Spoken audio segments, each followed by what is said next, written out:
నమస్తే. ప్రస్తుతం మనతో పాటు సీనియర్ జర్నలిస్ట్ దాము బాలాజీ ఉన్నారు. ఆయనతో మాట్లాడదాం.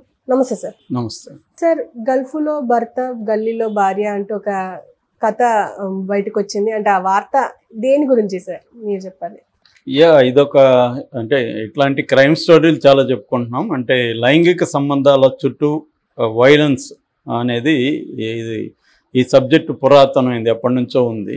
బట్ ఇవాళ టెక్నాలజీ మారే కొద్దీ ఇది పెరుగుతుంది. ఎందుకంటే ఉమెన్కి ఆపర్చునిటీస్ పెరిగాయి. ఇంతకుముందు ఏమంటే ఉమెన్ ప్రధానంగా ఇంటికే పరిమితం అయిపో ఉండడం, అందువల్ల ఆమె అఫైర్లు పెట్టుకోవాలన్నా కూడా కష్టమయ్యేది. ఆ ఇంట్లోనే ఉండాలి కాబట్టి తెలిసిపోతుంది ఎవరితోనా కలవడం, అది కలిసే ఇది ఉండేది కాదు. తర్వాత ఏమో కొంతవరకు ఉమెన్ బయటికి రావడం, కాలేజీలు స్కూళ్ళు వచ్చినా కూడా కోయిడ్ కాలేజీలు తక్కువ ఉండేవి. సో అప్పుడు ఏంటంటే అబ్బాయిలకు కూడా అమ్మాయిలని పట్టుకోవడం చాలా కష్టమయ్యేది. ఊరికే ఫాలో అవుతూ ఉండేవాళ్ళు. మనం పాత సినిమాల్లో చూస్తుంటాం, కాలేజీ వరకు ఫాలో చేసి ఇప్పుడు మళ్ళీ రిటర్న్ వస్తుంది, బాడీ గార్డ్ లాగా బిహేవ్ చేస్తుండేవాళ్ళు. చాలా టైం పట్టేది.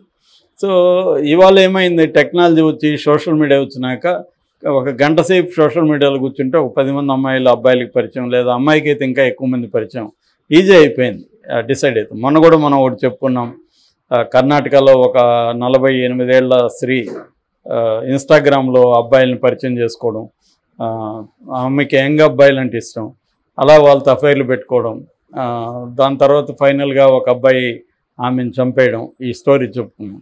సో ఇలాంటి ఇవి బాగా పెరుగుతుంది ఇవాళ. ఎందుకంటే 2 కారణాలు. ఒకటి, అమ్మాయిలకు ఫైనాన్షియల్ ఇండిపెండెన్స్ పెరిగింది, దానివల్ల వాళ్ళకి కొంత ఫ్రీడమ్ వచ్చింది.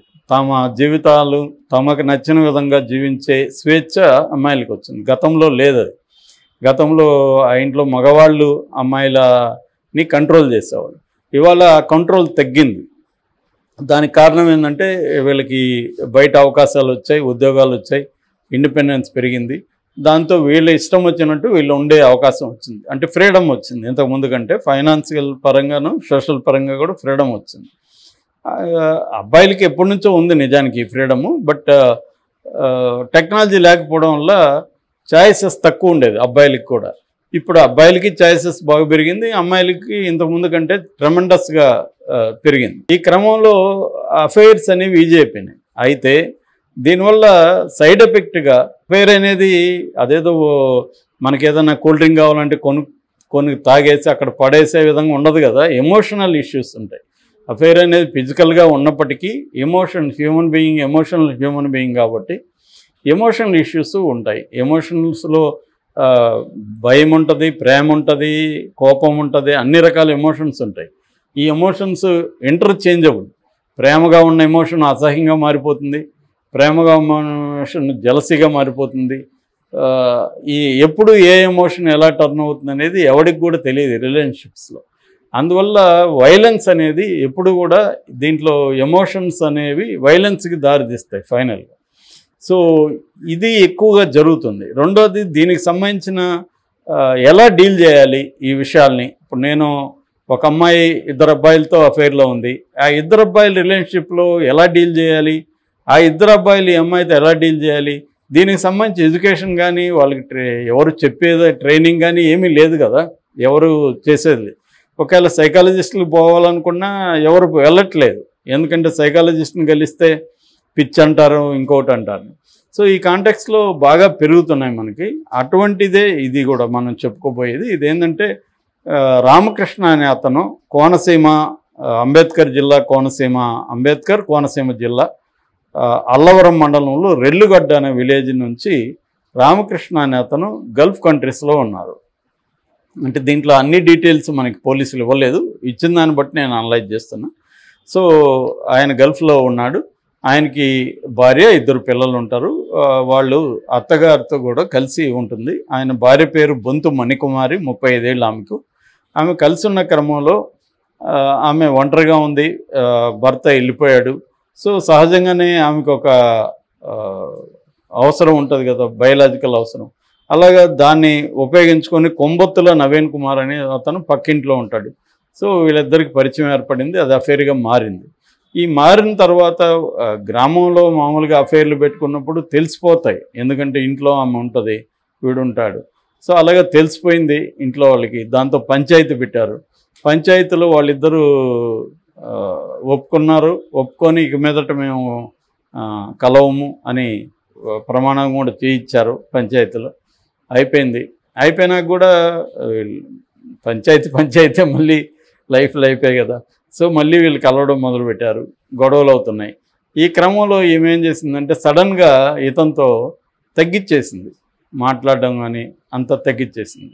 దాంతో ఇతనికి అర్థం కాల, పంచాయతీ పెట్టి తిట్టినా కూడా మనతో ఉంది, ఇప్పుడెందుకు ఈమె తగ్గిపోయింది అని ఇతనికి డౌట్ వచ్చింది. డౌట్ వచ్చి ఈమె మీద నిఘా పెట్టాడు. నిఘా పెడితే ఈమెకి ఇంకొకరితో అఫేర్ ఏర్పడింది ఆ విలేజ్లో. సో అందుకని మనోడిని పక్కన పెట్టేసింది. దాంతో ఇతనికి జలసి, కోపం అన్నీ రావడం స్టార్ట్ అయింది.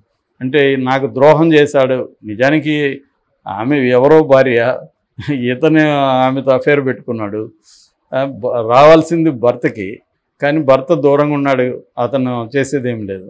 ఇతనికేమో జలసి వచ్చింది. జలసి వచ్చి ఇతను నిఘా పెట్టాడు. సో ఇంకొక వారంలో ఆమె గల్ఫ్కి కూడా వెళ్ళిపోవడానికి కూడా ప్లాన్ చేసుకుంటుంది.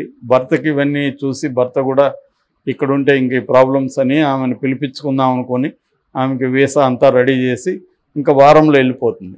సో ఇతనికి ఆల్రెడీ తనని మోసం చేసి ఇంకొకరితో అఫేర్ పెట్టుకున్న దాన్ని కోపంతో రగిలిపోతున్నాడు. రెండోది ఈమె నన్ను మోసం చేసి ఎంచక్క గల్ఫ్ చెక్కేస్తుంది అన్న దాన్ని కూడా డైజెస్ట్ చేసుకోలేకపోయాడు అతను. దాంతో ఏం చేశాడంటే ఆమె ఒకరోజు వాళ్ళ ఇంట్లోకి ఎవరు లేనప్పుడు ఆమె ఒకటే ఉంది, కిచెన్లో వంట చేస్తుంది. ఇతను వెళ్ళిపోయి బాత్రూంలో నిలబడి, బాత్రూమ్కి కిచెన్కి గ్యాప్ ఎక్కువ లేదు, ఫోన్లో మాట్లాడుతుంది వంట చేస్తూ. ఇతను కిటికీలో నుంచి చూశాడు. ఈ దృశ్యం చూసి ఇతను మెల్లగా రహస్యంగా బాత్రూంలోకి వెళ్ళి నిలబడి వింటున్నాడు. ఈమె లవర్తో సరదాగా సంభాషణలు చేస్తుంది. సో దానంతా విని ఇతనికి ఇంకా బాగా రగిలిపోయింది. అక్కడే వాళ్ళ ఇంట్లోని కత్తి తీసుకొని వెళ్ళి ఆమెను వెనక నుంచి నరికేశాడు. ఆ టైంలో ఆమె అరుపులు వినబడ్డాయి. బయట వాళ్ళు పిల్లలు చూసి అరిశారు. ఈ లోపల ఆమెను చంపేసి అతను పారిపోయాడు. సో ఆమె చనిపోయింది. ఆమెను అమలాపురం ఏరియా హాస్పిటల్కి తీసుకెళ్ళి పోస్ట్ మార్టం చేశారు. అతని కోసం సెర్చ్ చేస్తున్నారు, నవీన్ కోసం. సో ఇది బేసిక్గా జరిగిన సంఘటన. అంటే ఇంకొక వారం ఉంటే ఆమె వెళ్ళిపోయేది, ఈ లోపలే ఇది జరిగింది. అంటే బేసిక్గా నేను ఇందాక చెప్పినట్టుగా ఒక అఫైర్స్ పెట్టుకోవడం అయితే ఓకే, కానీ అంటే నేను మోరల్ జడ్జిమెంట్ చేయను, కానీ దీనివల్ల వచ్చే ఇది చూడాలి. రెండోది, మనకి విమెన్ మీద ఇప్పటికి కూడా విమెన్ సెక్సువాలిటీని ఈ మేల్ ఐతో చూడడం అనేది జరుగుతుంది. దీని మీద నేను కామెంట్లు చూసినప్పుడు ఎవరు కూడా హత్యను ఖండించట్లేదు. బాగా జరిగింది, దానికి మంచి శాస్తి జరిగింది, వెరీ గుడ్, బాగా చేసావురా అని చెప్తున్నారు. నిజానికి ఇక్కడ చూస్తే అనేది ఐడియల్ సిచ్యువేషన్. ఐడియల్ సిచ్యువేషన్స్ ఉండవు సమాజంలో. సో అలాంటప్పుడు భర్త ఏమో తెలివిగా దాన్ని మన అక్కడ ఉంటాయి, ఇబ్బందులు ఉంటాయని పిలుచుకోవడానికి ట్రై చేశాడు. కానీ ఆమె పెట్టుకోవడం వరకు ఓకే, కానీ పెట్టుకున్నప్పుడు దాన్ని ఎలా డీల్ చేయాలనేది ఆమెకు తెలియదు. ఇంకొకరితో మళ్ళీ పెట్టుకుంది, అక్కడ ఇబ్బందులు వచ్చాయి. ఇతను ఒకరితో పెట్టుకున్నా కూడా ఇంత ఇబ్బందులు రాకపోయిండేది. అంటే ఏమవుతుంది, ఇందాక చెప్పినట్టుగా స్త్రీలకి ఛాయిసెస్ మగవాళ్ళ కంటే ఇప్పుడు ఎక్కువ ఉన్నాయి. ఎందుకంటే మగవాళ్ళకి స్త్రీ దొరకడం కంటే స్త్రీకి మగవాళ్ళు దొరకడం ఈజీ సమాజంలో. సో అలాంటప్పుడు ఎందుకు ఒకరితోనే ఉండాలి, ముగ్గురు నచ్చినప్పుడు ముగ్గురితో ఎందుకు పెట్టుకోకూడదు అన్నది ఇవాళ దానికి ఎవరు ఆన్సర్ చెప్పలేని పరిస్థితి. ఎందుకు పెట్టుకోకూడదో ఇలాంటి ఎగ్జాంపుల్స్ చూస్తే తెలుస్తుంది. పెట్టుకోవచ్చు, పెట్టుకున్నప్పుడు నీకు దాన్ని ఎలా డీల్ చేస్తావో నీకు శక్తి సామర్థ్యాలు ఉండాలి, సైకలాజికల్గా ఉండాలి, నీకు సర్కిల్ ఉండాలి, దాన్ని డీల్ చేసే శక్తియుక్తులు ఉండాలి. అవేవి చేయకుండా నాకు ఓన్లీ ఆనందమే కావాలంటే ఆనందంతో పాటు మిగతా సమస్యలు కూడా వస్తాయి, అది ప్రాణాంతకం అవుతుంది. అలాగే ఈ విషయంలో జరిగింది.